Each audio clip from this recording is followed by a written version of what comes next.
How long would it take to catch every single shiny Pokemon in Gen 1? Say my name. EisenBerg. You're goddamn right. Oh my god, I finally found a shiny Natu! Oh my god, over 200,000 encounters!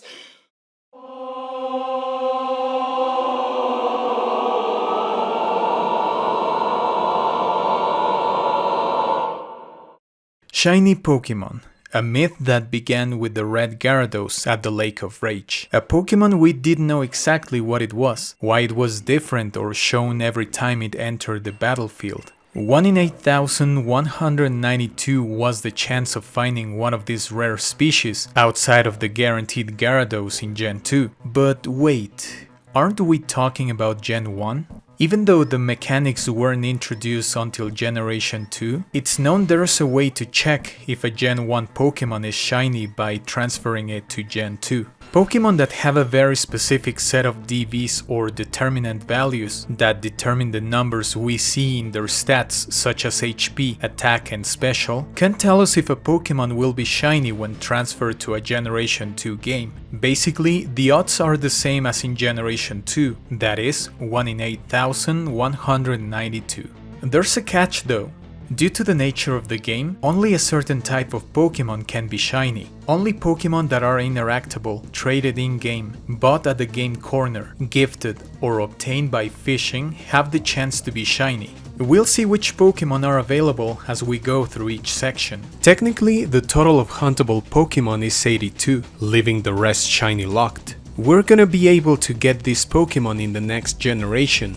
Now, let's see how long it would take to shiny hunt the legendary Pokemon. We start with them because they are level 50 or above. Why does it matter? Well, the DVs of Pokemon aren't displayed anywhere in the game. The only way to know them is by looking at their stats. But the lower the level, the harder it is to determine their DVs, and we need this to know whether a Pokemon is shiny or not.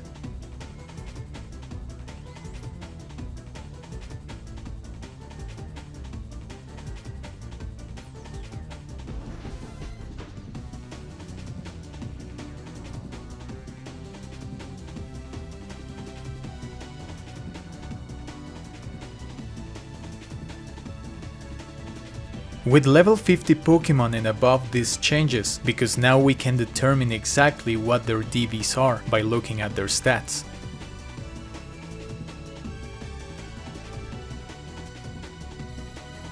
Now, remember I said there are 82 huntable Pokemon? Well, we'll have to forget about 11 of them, those being Pikachu, Raichu, the starters and their evolutions. The reason for this is that at the beginning of the game, and without access to glitches that grant us infinite rare candy, it's unviable to play through the game for hours to get them to level 50 to check their stats and then restart the same file. We're gonna be able to get this Pokemon in the next generation, so for now we'll stick to 71 Pokemon to shiny hunt. Let's say we're facing Mewtwo. As you know, we'll have to soft reset the game until we get our desired stats. Each soft reset, including the time it takes you to catch the Pokemon with a Master Ball and check its stats, is around 45 seconds. All the catches will be done with Master Balls, meaning we need to use the missing no glitch to get infinite Master Balls, not to lose time catching some species and rare candy to level up Pokemon that are below level 50.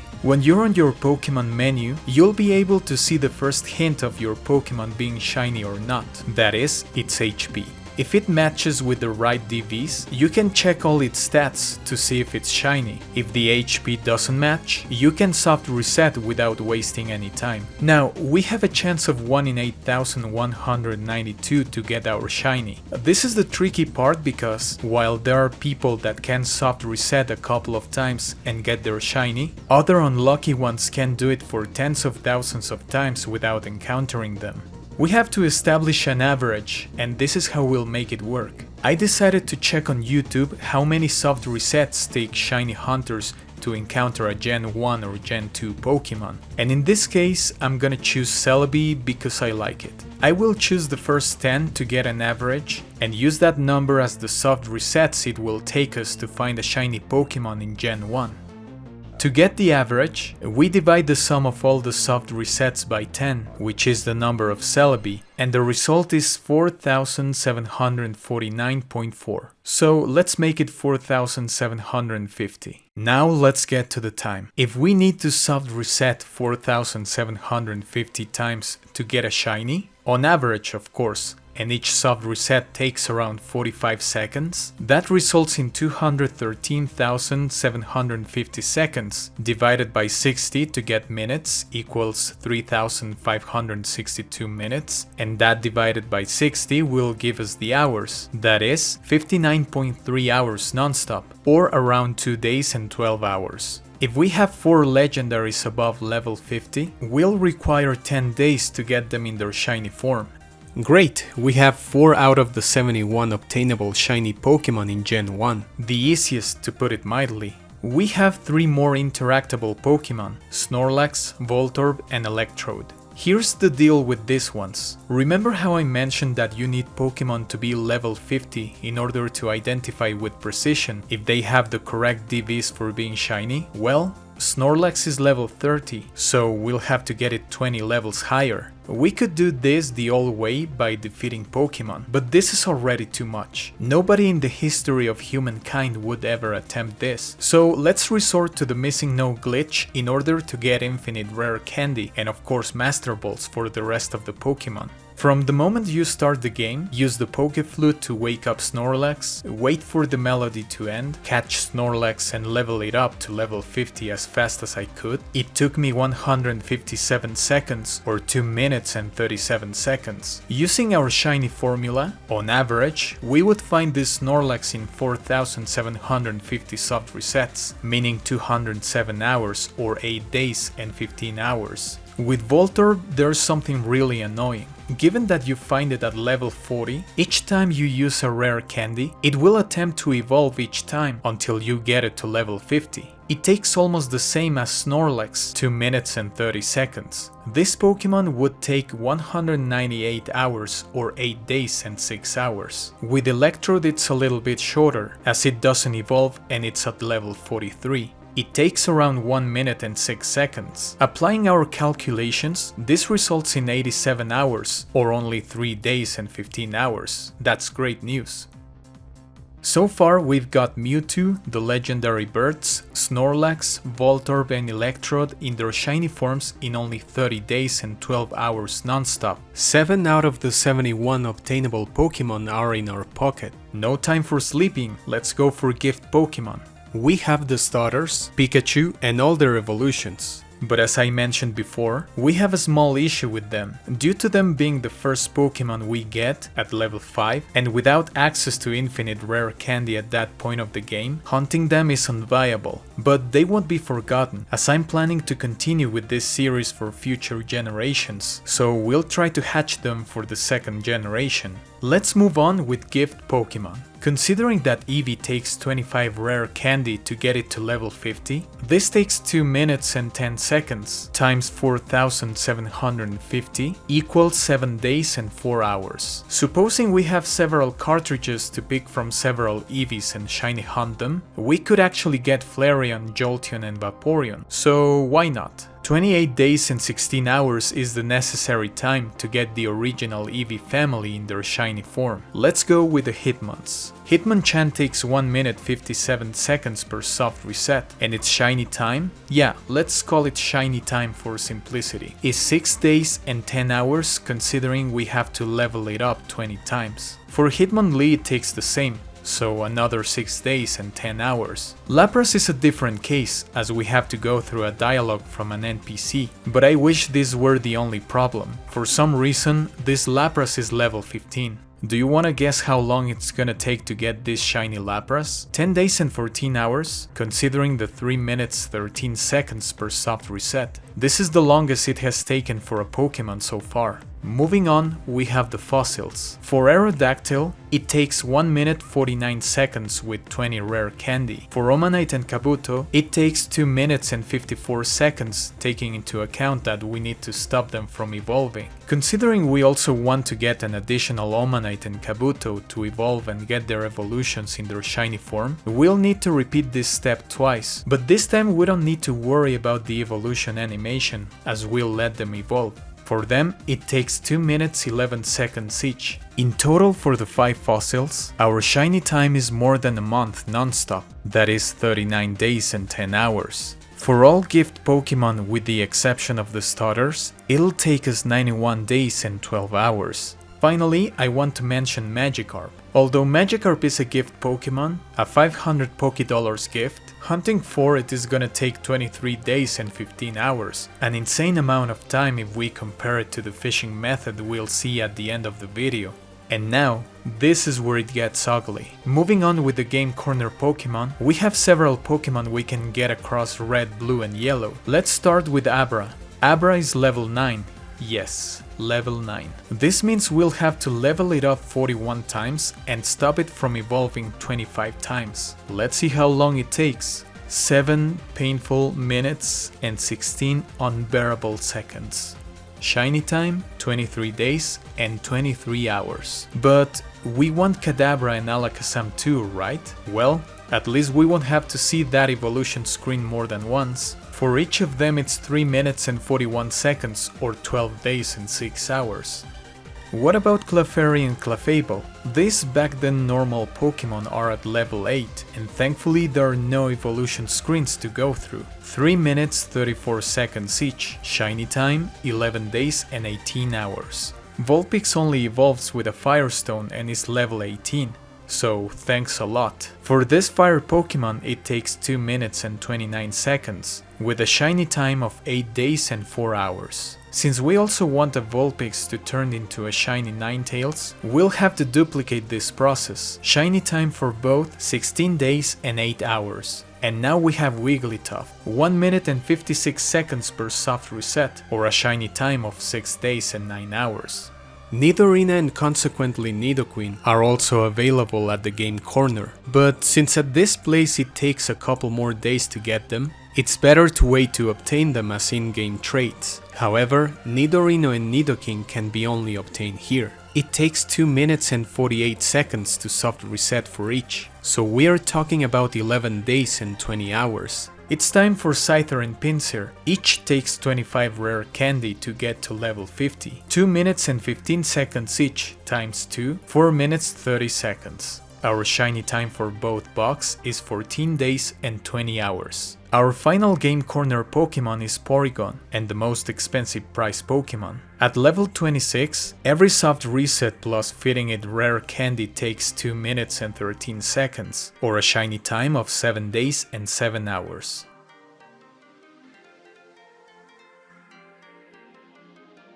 In total, the Game Corner section will take 128 days and 9 hours. At the beginning, I thought in-game traits would be my worst nightmare, but then I remembered that the NPC will trade you a Pokemon equal to the level of yours. What we'll do here is level up our Pokemon to level 50, save in front of the NPC, and then we're ready for soft resetting. To soft reset through this process, it'll take you 1 minute and 8 seconds. Shiny time, 3 days and 19 hours. There are 15 in-game traits across red, blue and yellow. One of them can give us 2 Pokemon if we do the trade in 2 separate games, that being a Nidorina that we can also evolve into a Nidoqueen. There's another trait for an Electrode, but since it takes on average 4 hours less as an interactable Pokemon, we won't bother with it. Another case is that of a Machoke we get, and that will evolve into a Machamp, and there is nothing we can do to stop it from evolving. As in each soft reset we'll have to go through the evolution screen, this Machamp takes 16 more seconds than the other Pokemon, that is 1 minute and 24 seconds, or a shiny time of 4 days and 15 hours. As you can see, 16 seconds in the long run amount to almost one additional day. All in all, we have a shiny time of 57 days and 17 hours for all in-game traits, with the exception of that electrode we already have. Finally, our last section is fishing encounters, and probably the longest one. Our worst enemy is gonna be randomness. Before I start with this section, as you know, depending on what rod you use and where you use it, it's more likely you'll encounter a certain type of Pokemon.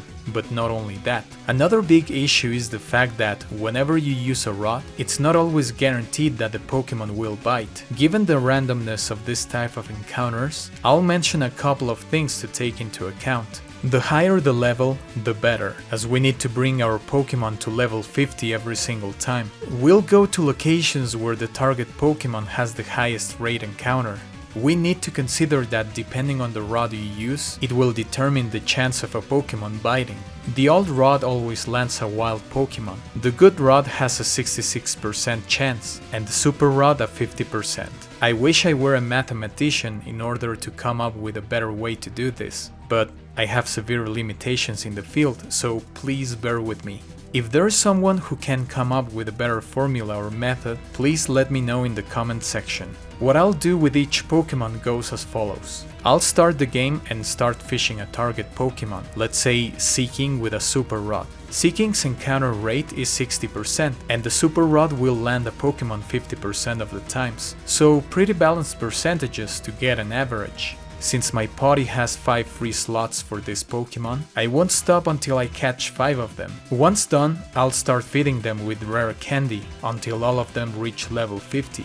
This took me 18 minutes and 17 seconds until soft reset. Now, here I don't have to soft reset 4,750 times, as each soft reset provides me with 5 Pokemon. All in all, I'll divide this number by 5, and the times I'll need to soft reset until I get a shiny Seeking is 950. The shiny time surprisingly equals to 12 days and 1 hour. Again, given the nature of fishing, we'll use this time for all Pokemon that can be fished. Taking into consideration all fishing encounters plus their evolutions, we are talking about 24 Pokemon multiplied by 12 days and 1 hour. Shiny time for all fishing encounters, 289 days non-stop. We've finally come to the end of this shiny journey.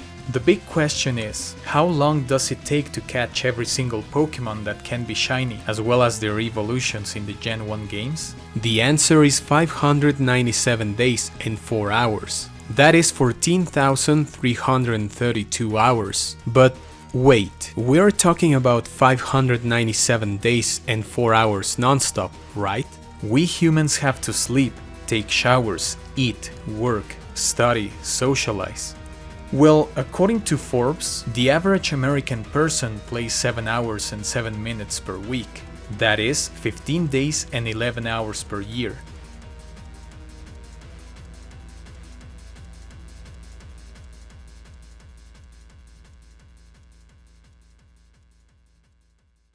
If we do the math, playing the time the average gamer plays, it would take us 38 years, 7 months, 14 days, 11 hours, 9 minutes, 4 seconds, and 32 milliseconds to catch 71 out of the current 1025 Pokemon, almost as long as what it took me to make this video.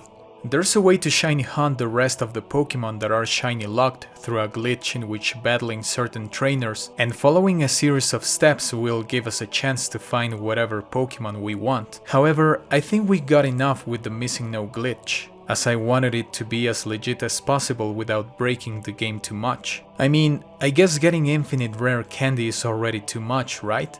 But if we hadn't done that, it would probably take us the age of the universe to make this hunt possible. Imagine for a second you are forced to complete this almost 39-year challenge. What would you ask to get in return? We're gonna keep hunting Pokemon for the next generations, so don't miss out on the next videos. If you want videos like this for the next generations of Pokemon, please give this video a thumbs up. If you consider it worth it, please subscribe to my channel, as it really helps me grow our community. Thank you so much for your support, and I'll see you in the next one.